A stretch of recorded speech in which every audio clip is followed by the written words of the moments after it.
Hello नमस्कार जय हिंद। जीतने वालों को मेरा सलाम और जीतेगा वही जो विश्वास करेगा। राजस्थान का इतिहास, कला एवं संस्कृति, इनके हम प्रश्न देख रहे हैं। रोजाना टॉप 10 की ये सीरीज चल रही है। यकीन जानिए परीक्षा के अंदर आपको यहाँ से हूबहू सवाल है जो अवश्य देखने को मिलेंगे, या तो सीधे सीधे या फिर उनकी व्याख्या से। जो भी साथी ग्रेड फर्स्ट और सेकंड की या अन्य पुलिस वगैरह की तैयारी करा जिसमें राजस्थान इतिहास, कला, संस्कृति आती है, वो इन वीडियोज़ को देख सकता है। पहला सवाल, प्रश्न है, निम्नलिखित में से कौन सा पुरातत्वविद बेराट के अन्वेषण या उत्खनन से संबद्ध नहीं है? कौन सा पुरातत्वविद है जो बेराट के उत्खनन से जो संबद्ध नहीं है? Alexander Cunningham, Dayaram Sahni, NR. Banerjee या फिर एच.डी. सांकलिया? तो अपना सही उत्तर क्या हो जाएगा? सही उत्तर हो जाएगा अपना एच.डी. सांकलिया। ठीक है, एच.डी. सांकलिया है जो उत्तर हो जाएगा, यानी कि डी। ये इससे बेराट के अन्वेषण से है जो संबंधित नहीं है।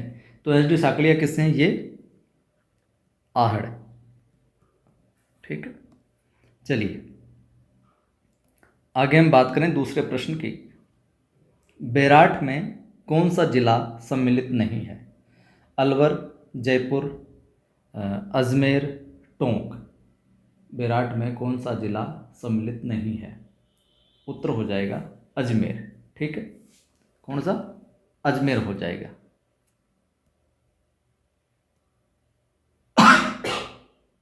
माफ कीजिए, व्याख्या देखिए। राजस्थान में आपको पता है कि जो मत्स्य जनपद था, इसका विस्तार की बात करें तो आधुनिक जयपुर, टोंक, अलवर, करौली और भरतपुर जिलों में है जो हुआ था।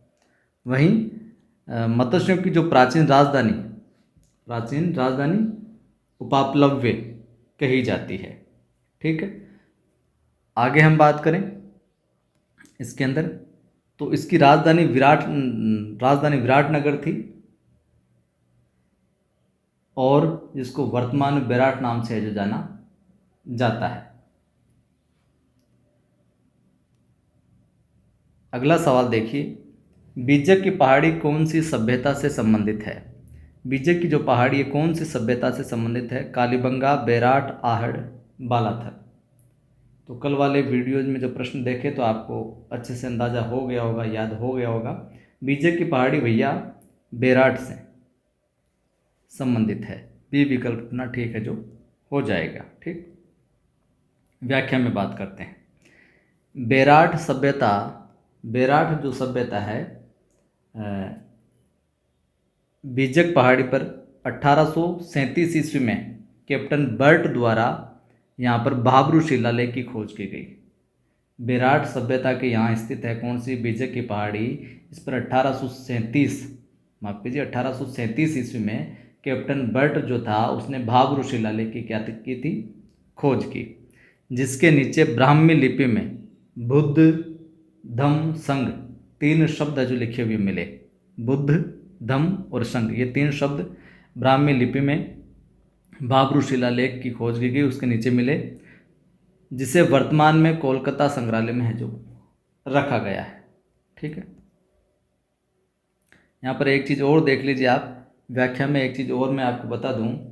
1999 के अंदर बीजक की जो पहाड़ी है, बीजक की 1999 में बीजक की पहाड़ी से बौद्ध मंदिर, भारत में सर्वप्रथम मंदिर के अवशेष यहीं से प्राप्त हुए हैं, बीजक की पहाड़ी से बौद्ध मंदिर। ठीक है,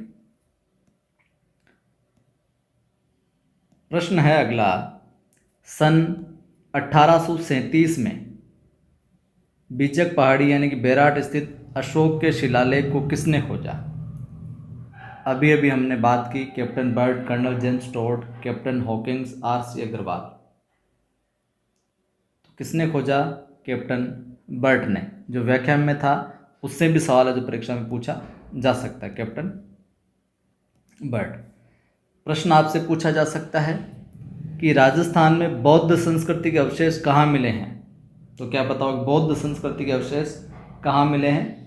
गोसुंडा, ओसियां, नागदा, बेराट। तो भैया अभी हमने बात की थी बौद्ध संस्कृति के जो मंदिर, वहीं से सर्वप्रथम मंदिर के अवशेष वहीं से प्राप्त हुए, तो बेराट से मिले हैं बौद्ध संस्कृति के अवशेष।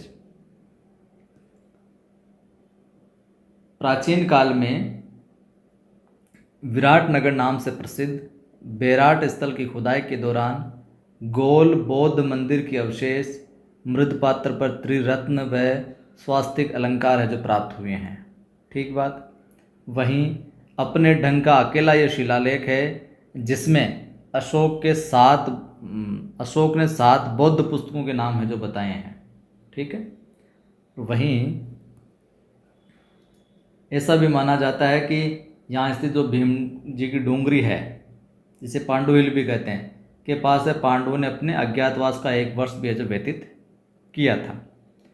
प्रश्न परीक्षा में आ सकता है कि बेराट यानी कि जयपुर के पास भीम जी की डोंगरी पर 2 शिलालेख, बेराट शिलालेख और दूसरा लघु शिलालेख की खोज की गई। किसके द्वारा? चालुक्यों के द्वारा, मुगलों द्वारा, अशोक द्वारा या फिर राठौड़ों द्वारा? सही उत्तर क्या हो जाएगा? अशोक के द्वारा है जो ये खोज है की गई थी। अगला प्रश्न है, परीक्षा में यूं भी पूछा जा सकता है कि किस पुरा स्थल, यहाँ पर थोड़ा सा टाइपिंग में, किस पुरा स्थल पर चित्रित शैलाश्रय प्राप्त हुए हैं? चित्रित शैलाश्रय प्राप्त हुए हैं कौन से पुरा स्थल पर? बेराट, कालीबंगा, आहड़ या फिर बनावली? यहाँ पर मिस्टेक हो गया, बड़ावली, यह है बनावली। तो ये मिले हैं अपने भैया बेराट में। किस पुरा स्थल पर चित्रित शैलाश्रय प्राप्त हुए हैं? बेराट में। साल 1990 की बात है। कब की? साल 1990 की बात है। बेराट के आसपास ही, बेराट के आसपास की जो पहाड़ियाँ हैं वहाँ पर जो शैलाश्रय, अनेक शैल चित्र जो खोजे गए, शताधिक, 100 से अधिक शैलाश्रय वहाँ पर लाल व अन्य रंगों में है जो रेखांकन प्राप्त है, जो यहाँ पर हुआ है। ये हमने बात कर ली व्याख्या की।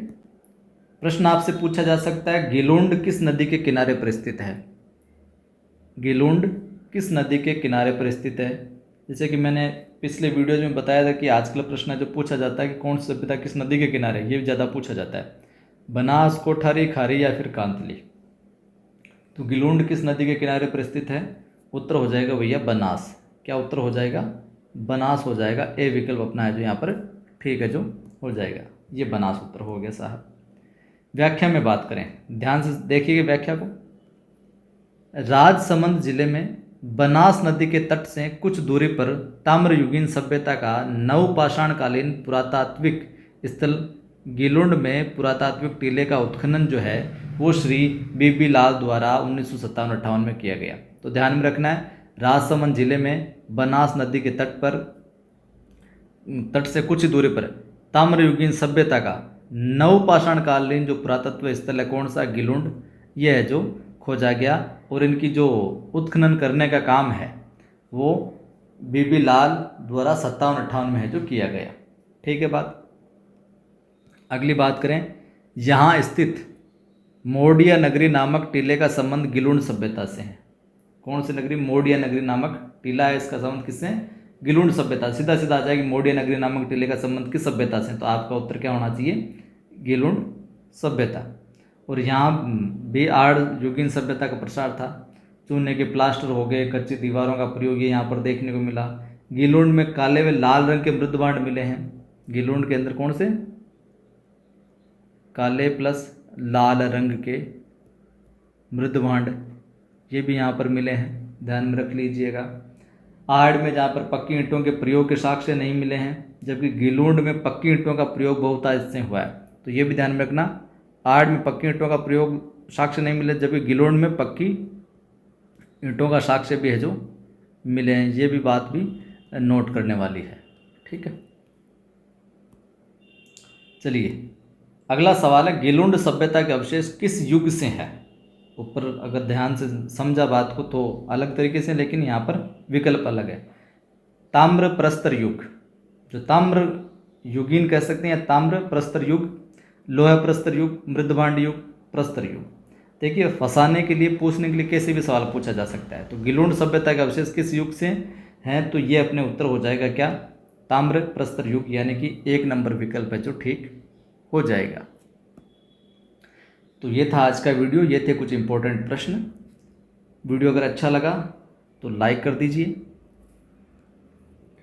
लाइक कर दें, सभी दोस्तों तक, सभी ग्रुप में शेयर कर दें। पहली बार जो साथी देख रहा है ज़रूर चैनल को सब्सक्राइब कर लें ताकि हर वीडियो का नोटिफिकेशन मिलता रहे। रोज़ाना ये क्लास आपको है जो रोज़ शाम को 8:30 बजे मिलेगी, 8:30 PM के ऊपर। हो सकता है कभी कभार 9 बजे भी, अगर आप कहेंगे 9 बजे तो 9 बजे डाल देंगे, वरना हमने ये डिसाइड किया कि 8:30 बजे इसको रोज़ रात को है जो क्लास को अपन अपलोड करें। और अपनी प्ले स्टोर पर जाकर आप नवसृजन क्लासेज नाम से एप्लीकेशन है उसको भी इंस्टॉल कर सकते हैं। डिस्क्रिप्शन में एप्लीकेशन का, टेलीग्राम चैनल का, व्हाट्सअप चैनल का सारे लिंक है, जाकर फॉलो कर लीजिए। वहाँ पर PDF वगैरह अन्य सूचनाएं वगैरह मैं डालता रहता हूँ। जय हिंद, फिर मिलता हूँ।